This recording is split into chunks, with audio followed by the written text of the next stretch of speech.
तामिणी घाटात झालेल्या अपघातावर विधानसभेत चर्चा। मृतांच्या नातेवाईकांना सरकारने मदत करावी, मंत्री गोगावलेंची मागणी। तर गोगावलेंनाच मदत जाहीर करा असं सांगितलं होतं असं फडणवीस म्हणाले।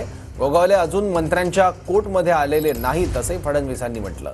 राज्य सरकारकडून मृतांच्या नातेवाईकांना 5 लाखांची मदत केली जाणार असल्याची माहिती फडणवीसांनी दिली आहे।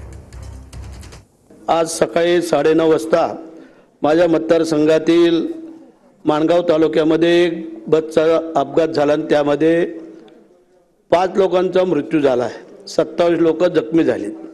तर तो पण माझ्याकडे झाला, तो लोक तुमच्याकडनं आले।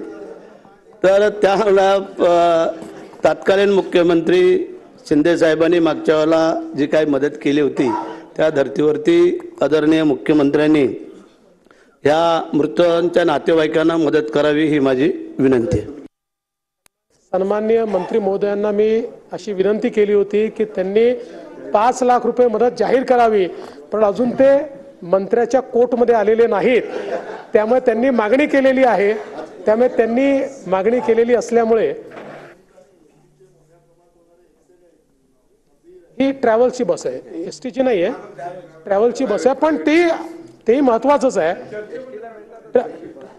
ट्रॅव्हलची बस आहे, पण जरूर त्याही संदर्भात लक्ष दिलं जाईल आणि 5 लाख रुपये जे काही आहेत मृत त्यांच्या परिवाराला दिले